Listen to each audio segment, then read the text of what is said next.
Welcome to the Rational Egoist. I'm your host, Michael Liebowitz, and with the incoming Trump administration comes his plans for mass deportation. And obviously, mass deportation has its costs. Some people claim that the costs are outweighed by the benefits. Others claim that the cost of doing nothing are more than mass deportation. Here to help us sort it all out is a research fellow for immigration studies at the Cato Institute, David Bier. Am I pronouncing that correctly? That's right, beer. Okay, Thanks. David Bier, welcome to the show. Thanks for having me on.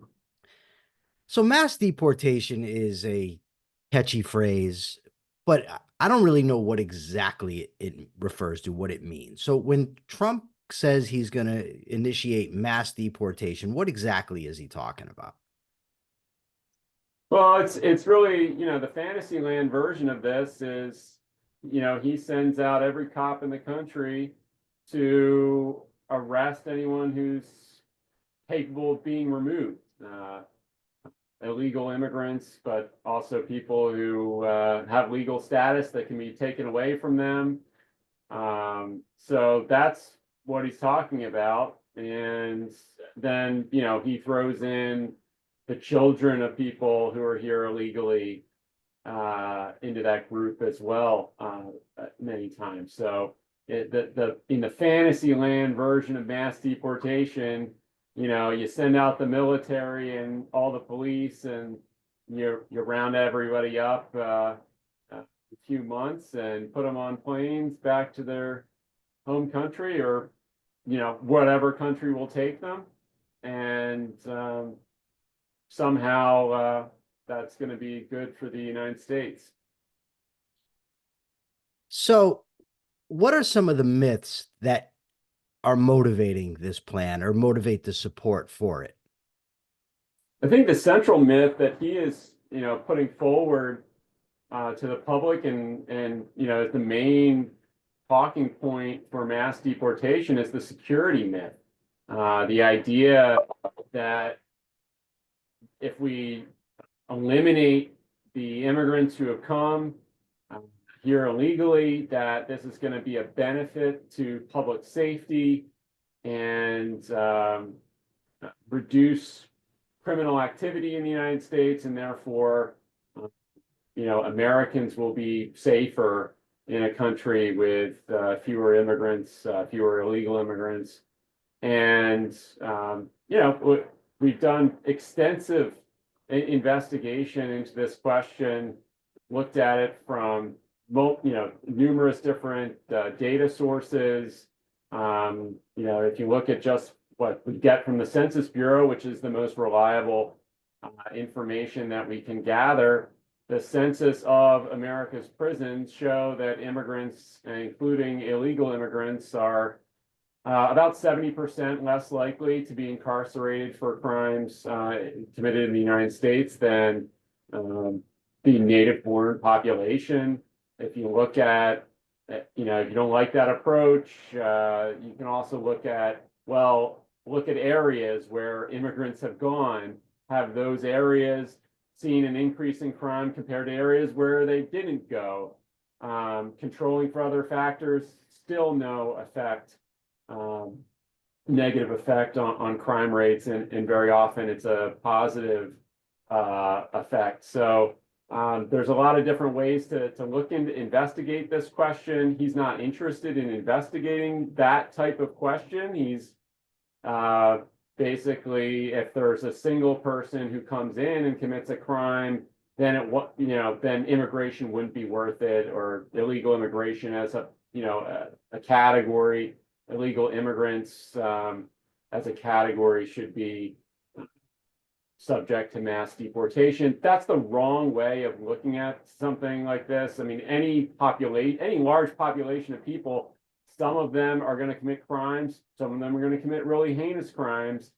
The question we should be asking is the rate at which this happens. Is it making the country less safe or more safe? You don't look at the absolute number of crimes when you're deciding which city is safer than another city. You look at the crime rate. Right. So you could have a lot more murders in New York, which they do, than St. Louis, but St. Louis can have a much higher crime rate and homicide rate, and which would indicate that it's a less safe place for you to live. So, this idea that, well, if we just eliminate immigration, we won't have these crimes. Yes, we won't have those crimes, but that doesn't mean that you will be safer because you'll be living in a neighborhood or a city or a country with a higher crime rate. And so part of this is, thinking about the crimes that actually Americans are currently committing against immigrants who, if the immigrants weren't there, they would be committing against other Americans. And so, in New York or in DC recently, there was an Afghan interpreter who was murdered on the street. He was an Uber driver. His car was carjacked, and he was killed.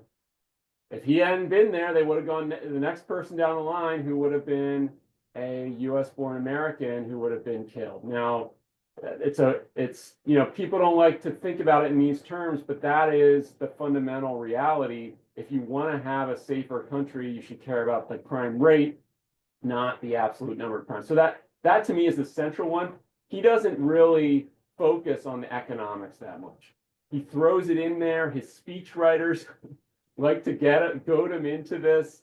Sometimes he likes to talk occasionally about black jobs being taken, this type of thing. But and this is the kind of thing that this gets the economics community riled up and energy, but it's not the kind of thing that the public is really responsive to. No one really buys this argument. If you look at the polling, it doesn't poll well. Most Americans think that the illegal immigrants are coming and working in jobs that they don't want to be working in. And the numbers kind of bear this out. It's not that Americans would never do farm work. It's just that the unemployed Americans don't want to do the farm work. And so if you want to go out and do farm work, you'll be able to find a job, no problem. It's just a question of whether you actually want to stay for more than 2 hours in the fields doing that. If you look at construction work as well, a lot of Americans work in construction. That's not an industry where Americans avoid construction work. But if you look at the jobs they do in construction, Americans are doing specialized labor within those fields, whereas the illegal immigrants who have come in, they're doing the unspecialized work, the just generic, what they call construction laborer jobs that need to get done. Those jobs someone has to do those jobs. And so they're supporting Americans in the construction industry and in their ability to work in more specialized jobs that pay better and have better outcomes for economic outcomes for them. So, and you can look within restaurants. I mean, anyone who's walked into any restaurant in any area where there's lots of immigrants, you're going to find a lot of immigrants working the back of the restaurant and supporting roles, more Americans working in the front as the hosts or the bartenders or the managers. I've looked at it in the landscaping industry, just because there's a lot of legal guest workers who come into landscaping in recent years as guest workers. And if you look at in that area, you see a lot of American movement into managerial positions. So they're managing a team who's come in to do landscaping positions. So again, it's too simplified to say Americans won't ever do these jobs. It's that there are better opportunities for Americans, and immigrants are partly responsible for creating those economic opportunities. I think that really the biggest, the other myth, of course, is that the fiscal cost or the cost to government from illegal immigration. And this is an issue that people get real twisted up around because they don't understand the current law regarding illegal immigration, that illegal immigrants are banned from means tested public benefits, which would be like welfare, TANF, cash welfare, as well as food stamps and Medicaid, except in one specific exception. And they usually think about the exception of the emergency room exception to the prohibition on Medicaid. So they can think about these exceptions. They don't think about, well, all these other prohibitions means that on the per capita basis, the average illegal immigrant in the United States is imposing a much lower cost on the government than the average American. And yeah, the other important one is education. That they see the kids that go to school. But again, if you look at the entire population, the vast majority of immigrants are arriving after their elementary school days. Most are arriving after their high school days. They're not getting public education, and they're getting public education at a much lower per capita or per person rate than the US born population. So you think about the exceptions when it comes to crime, you think about the exceptions when it comes to government spending, and even maybe, I'm sure there's some American out there who's seen their job get replaced by an immigrant. I mean, there are 60 million hires and fires every year. Somebody had to be laid off at some point because an immigrant was better. It would be absurd to think otherwise. But you think about those exceptions, they're really salient in your mind. I don't think they're representative of the immigrant population as a whole. So, on balance, immigrants, illegal and otherwise, have lower crime rates. They aren't, they can't use Social Security and Medicare. They're not eligible for those. Overall, they pay into the system more than they take. So, if you were to have a mass deportation of immigrants, on balance, you actually would have less money going into government coffers, correct? Yeah, that's right. So that's important to bring up the other side of the balance sheet on the tax revenue. Most people think that illegal immigrants don't pay taxes, and so therefore any cost is going to be a net cost. You're not going to have the balance of tax revenue coming in. The fact is, the vast majority of illegal immigrants who come in recent years either are applying for asylum, which gives them the legal right to work after 180 days. So they get formal on the books employment authorization to seek a legal job in the economy, or they are borrowing the identification, employment authorization document, whatever, from a friend or a family member. And so the vast majority of quote unquote illegal employment is, from the employer's perspective, perfectly legal. It's all by the book. They have an I-9, they have an ID in the system. Many cases they're processed through the government database system, E-Verify, that checks whether people have employment authorization. All of those things are done for these illegal immigrant workers. It's just that they're using someone else's ID, using someone else's identity in order to get those jobs. And then on the employer side, they're doing all the tax compliance things they would be doing for any other employee. So they're withholding their taxes, their income taxes, they're withholding their FICA taxes, Medicare and Social Security taxes. And then the worker is then spending that income mostly in the United States. So they're paying sales taxes, they're paying property taxes. If they rent a place, they're paying the landlord rent that is covering the cost of the property tax for the apartment or house that they're renting. So all of these taxes happen for the employer. They're only hiring them because they're increasing the profits for the corporation. So you hire a new worker only because they're creating more corporate income, which is then taxed. So all of these tax streams are being funneled into the above the board economy. And so, it's really, that is a pervasive myth that people think that illegal immigrants just aren't contributing anything in the way of taxes, at least directly.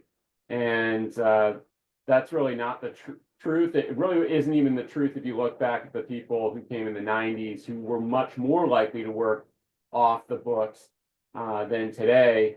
We've kind of forced them on the books by doing a lot of enforcement and e-verify and tax compliance investigations, kind of forced employers to put them more on the books, which is I mean, that's from a fiscal perspective, resulting in them being even more fiscally positive than they were before. So you cited a Manhattan Institute study where it was claimed that there would be savings on defense spending if mass deportations were carried out, but you say they're wrong. How so?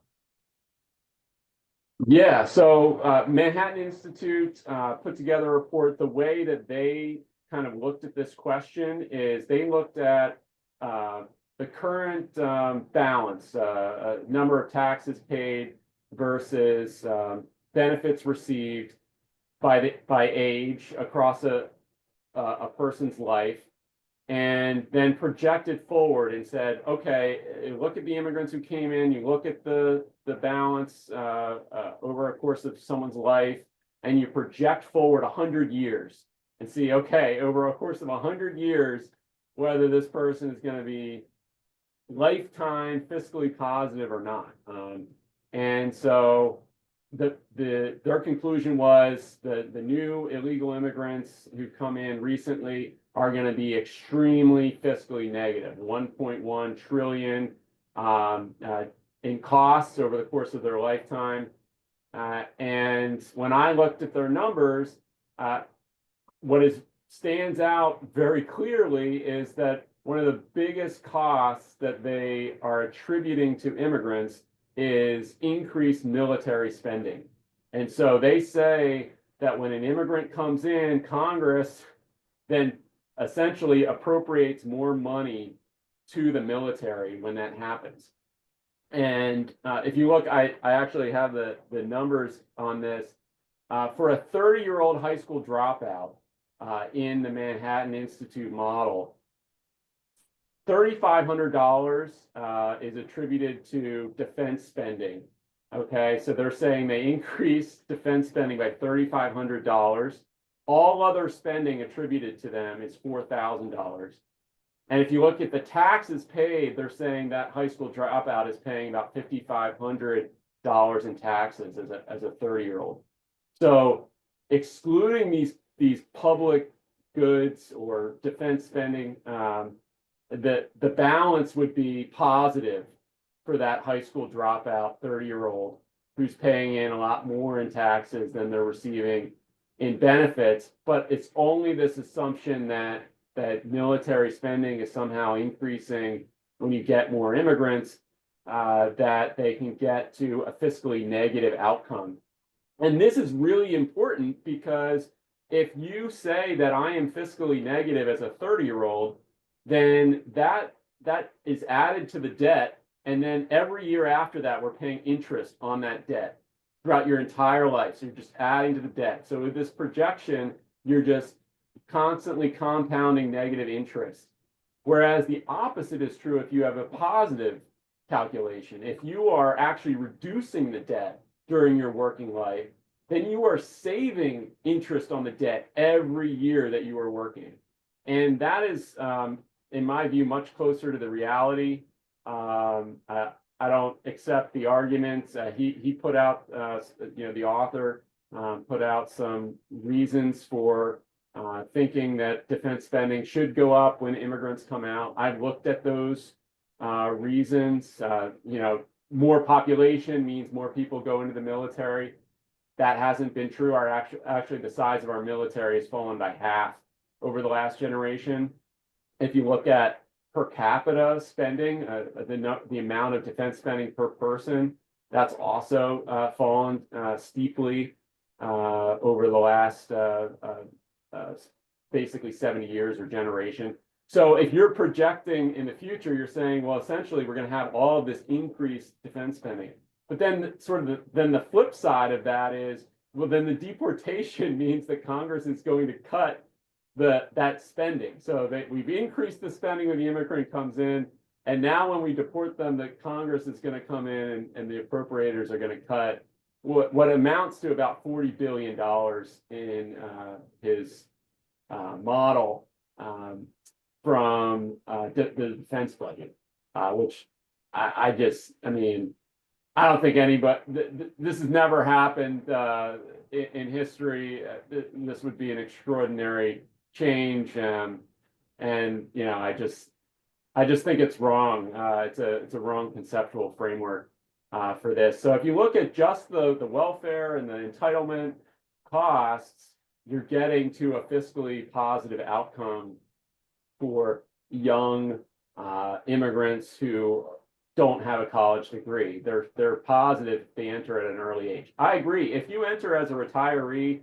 and you don't have a high income job, which usually requires a college degree in this economy, then you're probably going to impose a net fiscal cost. But if you enter at a young age and you get those savings over the course of your working life, the federal government is coming out ahead in that situation. So that's a big part of it. There are a lot of other things that I think he didn't estimate properly. One of the biggest ones we already talked about, which is he assumes that the illegal immigrants who came in are going to receive the average amount of Social Security, Medicare, Medicaid, all of these programs that they're categorically ineligible for under the law. So those two things are basically $2 trillion mistakes, in my view. If you just correct those two, you're getting to quite significant positive effects from the recent arrivals who come illegally or semi-legally. Essentially, there's these different temporary statuses that the president can hand out: parole, temporary protected status, that Trump says he's going to cancel and are included in this Manhattan Institute report as illegal immigrants. They might not be illegal now, but soon to be illegal, I guess, would be another way of putting it. Now, you pointed out something in your article that I hadn't considered, and you said that they estimate that the cost of the mass deportations, I think you said it would be $500 billion, but that's going to be paid for with debt, which means the cost isn't actually $500 billion. Can you explain that a little bit? Yeah, right. So on the immigrant spending side, they're saying, well, if they increase the deficit, then they're going to add to the debt, and then you're going to be paying interest on that debt throughout their entire life, and you get a much bigger number as a result of that, much more negative number. But if you look at it for the deportation spending, that's also going to be paid for with debt, unless we somehow balance the budget, that in the next year, which I'm praying for Doge and all of that, but the reality of the situation is it's very unlikely we're going to get to a balanced budget. So you're going to be paying for this with debt. And if you do that, then if you project forward the interest costs on that debt over the course of the whole lifetime of the immigrants who would have been here, it would have been about 1.5 trillion in cost, as opposed, or 1.6 trillion in cost, as opposed to the 500 billion or so in the initial cost, the front loaded just the payments that have to go out. The interest costs effectively triple the initial costs over 100 years. So that right there, once you just do that calculation, even if you set aside the defense spending stuff and the fact that they're assuming the illegal immigrants will all get welfare, even if you agree with those assumptions that I don't think make sense, you still end up with deportations not making sense fiscally, because deportation is very expensive. And so that to me is one of the reasons why the math doesn't add up on deportation. Your article dealt with financial costs, and that's understandable and very important. But I can't help but wonder about the human costs. And I'm talking about, of course, the human cost, the immigrants being rounded up and shipped out of the country, their children, and Trump's talking about getting rid of birthright citizenship, although I don't think he's going to be able to do that. At least I hope not. But there's also costs to American citizens, right? In terms of civil liberties. I mean, once you unleash the federal government to go around rounding people up and deporting them, that necessarily they don't know who every illegal is, right? So they're going to end up pulling over people, stopping people, harassing people that are American citizens. Is that a legitimate concern? And what other concerns do you have in terms of human costs? Yeah, absolutely. The quote unquote war on immigrants doesn't end with immigrants. It's unwinnable to begin with, but it's certainly unwinnable if you don't target the people who are renting to them, who are housing them, who live with them, who employ them. All of these Americans' freedoms and lives are going to be negatively affected by this mass deportation effort that we're talking about. So yes, if you look at areas that have done this very aggressively in Arizona under Sheriff Arpaio, he was sued multiple times for racial profiling, for arresting people who were actually U.S. citizens. And that kind of thing is going to happen more and more frequently as the Trump administration is going to just say, oh, you got to break a few eggs to make an omelet kind of thing. And, I'm very concerned about it because the only way to do a mass deportation is to not respect the rule of law and civil liberties of Americans. You cannot get to tens of millions of removals without fundamentally disrespecting the rights of Americans, probable cause, the right to be free from search and seizure without probable cause. I mean, these are things that are fundamental to our system. I hope they will hold up, but I firmly believe they will be tested in the next 4 years in a very significant way because if they have to go and individually get warrants and to search people's homes, there's no way you're ever going to get to millions and millions of removals that they want. But I fear that, yeah, they're going to do broad sweeps and, effectively disregard the rule of law and the Constitution to carry this out.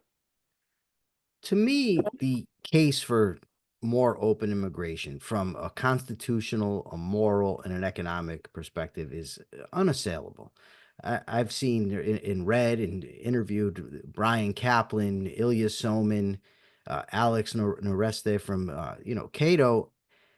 But I just wonder, as someone who works in this space, are you seeing any progress in convincing your average American that open immigration is the way to go? In other words, are we who promote open immigration just preaching to the choir, or are we actually making progress?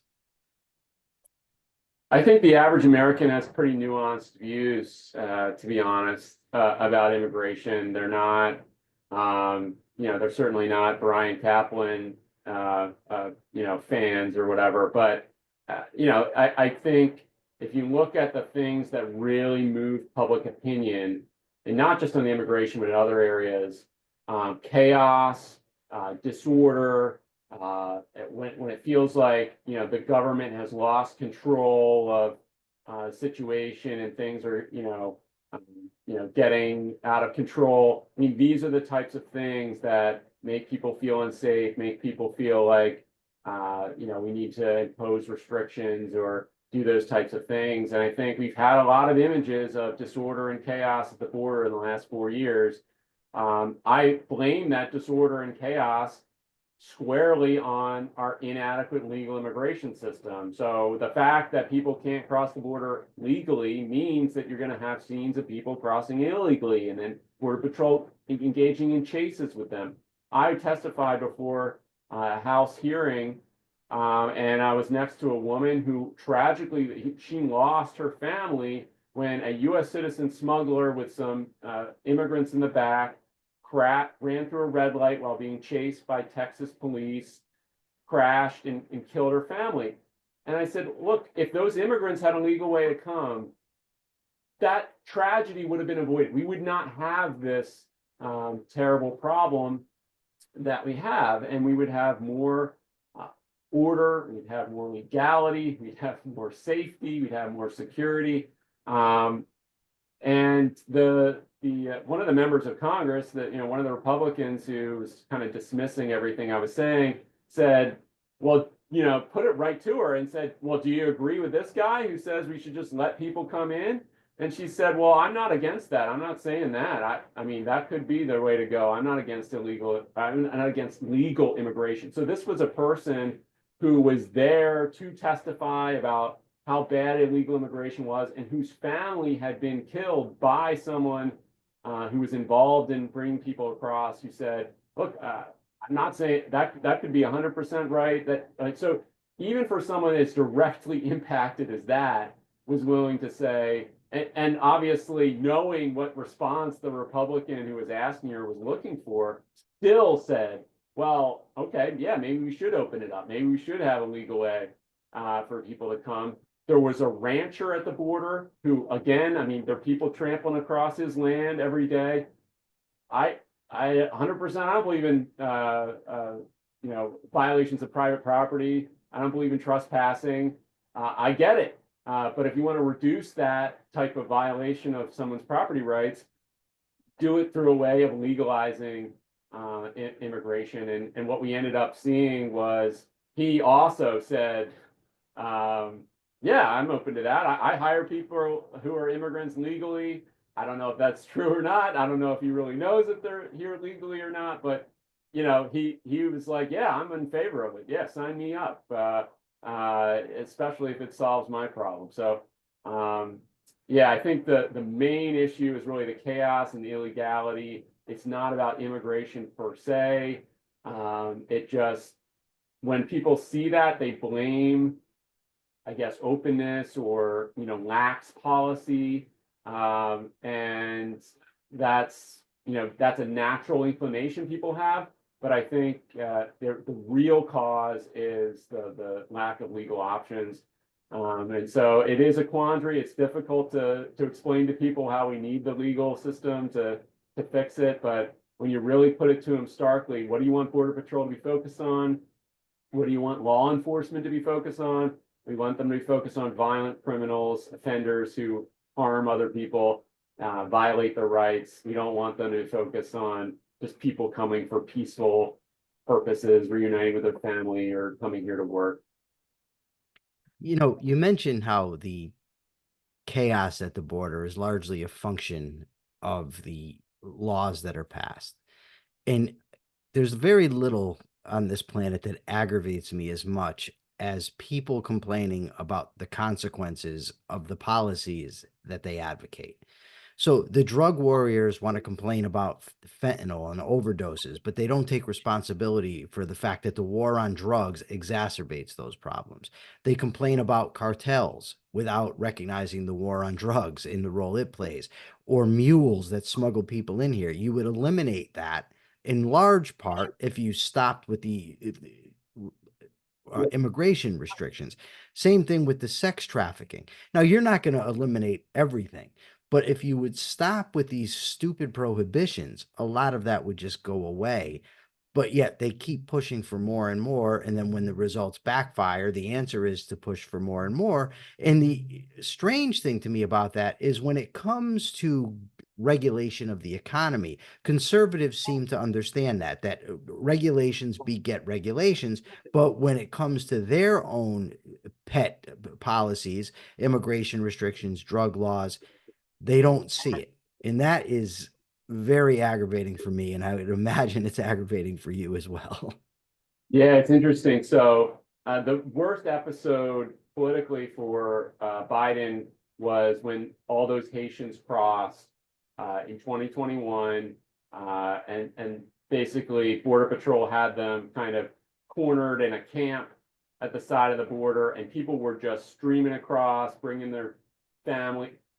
food, and then he sent in the border patrol with forces and tried to stop them from doing. That was the worst chaos image. Looked like basically we had lost control of the border, and anybody could. I mean, this was definitely one of the most politically damaging things that had happened under Biden or really any administration, and it was completely avoidable. The Haitians who had come before the Trump administration in 2020, 99% of all the Haitians who came to the southwest border had entered legally. They had waited at the port of entry to apply for asylum. They crossed the border legally. There's a long history of it, them coming. Cubans as well would travel from the Caribbean up through Mexico, and they would request asylum at the border. And the Customs and Border Patrol agents would eventually allow them to enter legally until 2020 during COVID, where they said nobody can come unless they have an essential purpose for coming, however they defined that. And then they started crossing the border illegally. And then, a lot of them were waiting a long time. They waited for the Biden administration. Then it was like, no, we're not letting you in. The Biden administration wouldn't open the border, contrary to public opinion. And then they started crossing the border illegally in this huge, mass movement. And it overwhelmed the Border Patrol, created this horrible image. Then Biden learned his lesson and said, we're not going to do this. We're going to open it up. We're going to let the Haitians specifically be able to cross legally, starting really the next spring in 2022.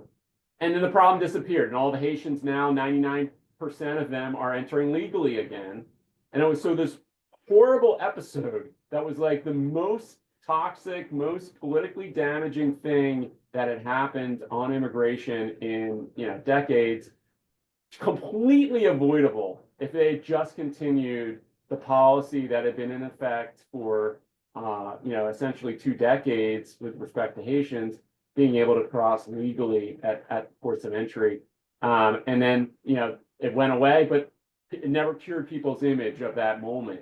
And so I think there were a lot of mistakes made by Biden and his administration. I don't think they were the mistakes that the Republicans keep pointing to. All of their arguments are basically, let's replicate that, and let's make that the only way that people can come in. And that's not, that's not my argument. All right, David, before I let you go, you want to tell people where they can find you, where they can find your work? Yeah, so I'm on X and Blue Sky. X, it's David_J_Bier, Bier. And then on X, it's David J. Bier. So, or on Blue Sky. And so those are my 2 main ways of getting my stuff out there. Also, all my work is published or republished at cato.org, where I work. Excellent. Thank you so much for taking the time to be with us today. Thanks for having me. Appreciate it. For now, I'm Michael Liebowitz. This is the Rational Egoist signing out. Until next time.